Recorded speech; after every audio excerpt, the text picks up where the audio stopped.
11 books, 11 authors. There will be down to 3 very soon. That's the way it goes with the Nigeria Prize for Literature. Join us on this show. We'll be announcing the 3 shortlisted books and shortlisted writers, and then eventually the winner of the big prize, $100,000. Whew.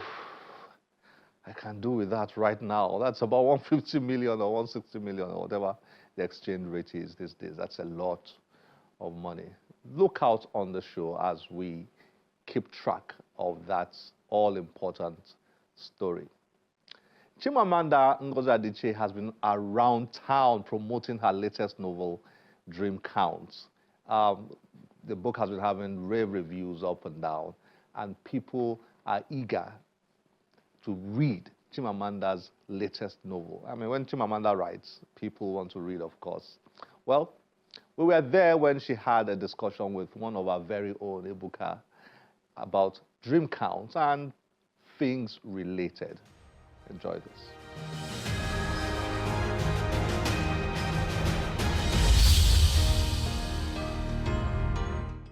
It's been 13 years. It's been 13 long, painful years for a lot of us who are fans of your work. I mean, you were giving us crumbs in between.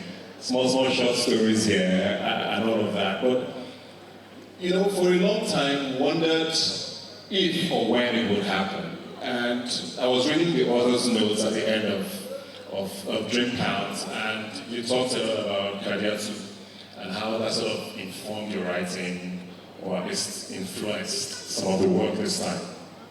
We'll get to that later, but I want to talk about what made Dream Count happen. At what point did it happen? Was there a moment, or were you just writing and realized, oh, I'm actually now writing a book? You know, honestly, I think my mother just helped me to write the book that had been in my head for years. I think I really felt my mother's spirit. My mother was a fiercely protective mother. You know, my mother was a person who, my father read everything I wrote. My mother read maybe 1 or 2. But she would tell everybody, her books are the best in the world. She would go everywhere with half of the Yellow Sun in her bag when it was first published. And apropos nothing, she'd bring it up. My daughter's new novel, half of the Yellow Sun. So I really just feel that, you know, my mother left so unexpectedly. You know, and I think that I just feel that she helped me, that her spirit guided me. And so because of that, the book is not about my grief. If anything, it's about a door that had been closed to my creativity that my mother helped open. I don't even think, I'm not ready yet to write about losing my mother. It's still too painful. So I don't even think I could write anything about grief now. Let's go into Dream Counts now, and the theme for this. I know you said you always wanted to write about women next. That's fine. But the theme that hit me was by surprise. Love, or sometimes the lack of it even, in the book, and you know, just vulnerability, like you said, emotions. Why that? Like you said, you had done other things. Yes, Americana had some love and romance in it, but this felt completely about, you know, relationships, love, emotions, and all of that. Why did you decide to go there? I don't know. That's how the book came to me. And I have to tell you, Buka, that one of the things for me, at least, about writing fiction is I have to make up answers to a lot of the questions. There's a journalist outside who kept saying to me, tell us more about the theme.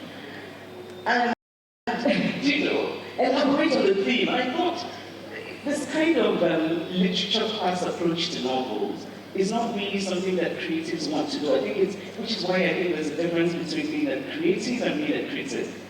I don't always have the answers. I don't always have the whys. There's an almost spiritual aspect to writing fiction, at least for me. So there are things in the novel that surprised me. So I kind of thought the novel would go in a certain direction. It didn't. Did I plan to have it be so deeply about emotion and love? And I'm not even sure. I just, you know, your characters speak to you, you're in there, you're writing, you forget time. it's almost magical. When you look up, you don't realize how much time has passed. I mean, this is the thing. This is why fiction is the love of my life. Like, it gives me meaning. But I don't, it feels in some ways like a gift. I did not make it myself. It was given to me. But the choice I made was to use it. So I can't entirely explain to you why. It's what it is. The characters, Chiamaka, Zikora, Kajetu, and Omeloko. Why these stories from these people? And they were so different but yet so connected in a very interesting way. And it was interesting for a lot of us, I think, to see a book that had sort of 4 parts. You read this and then you start another person's journey, but it also at the end made sense. Why write it that way, and why were these characters the way they were? And I actually wrote it in that way. So I wrote it in the way that it is in the book. I think because I wanted to have different voices. But you know what, I don't want to, I feel that it was cowardly of me, your last question. So I think I need to respond, which, okay, so was it me saying America do better? Yes. So the wonderful thing about fiction, of course, is that when you get past those really deeply, almost spiritual moments when the characters are leading you, and I've always felt that the novel is greater than the novelist. But there are also moments when you're just a novelist and you decide to sneak in your own things. And I did that in a novel about 4 places. I won't tell you the other 3. But one of them is especially the scene with American academia, about American academia, which, of course, I know a bit about, because it's a world that I inhabited for a while. And yes, I think that there's a part of me that just wants it to be better. I think a lot of my critical views about most things really come from love. They come from, it's something I care about and I want it to be better. You know, going to a liberal arts college in the US was really one of the highlights of my life. I felt so grateful to be able to study. You know, after secondary school in Osaka, science class, you know, and I did well, but I was so bored. Biology bored me to death. I mean, you know, God bless you all biologists here. And you know, then I started studying medicine, and I was so bored.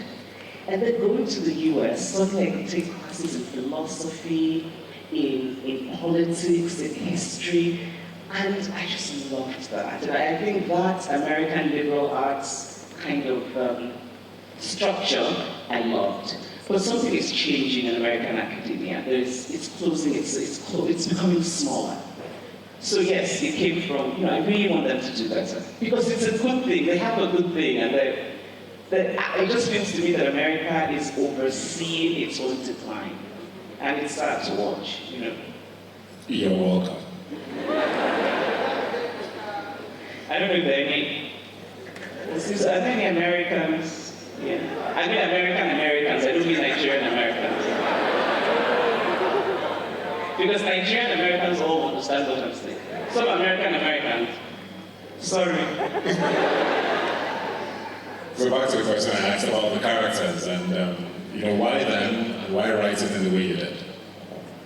Why them? Again, this is what I don't know. I knew to Omeloko. I adore Omeloko. And I think there's always an Omeloko version in my head. Who is my favorite, by the way? Is she good? Is she yours? Team Omeloko.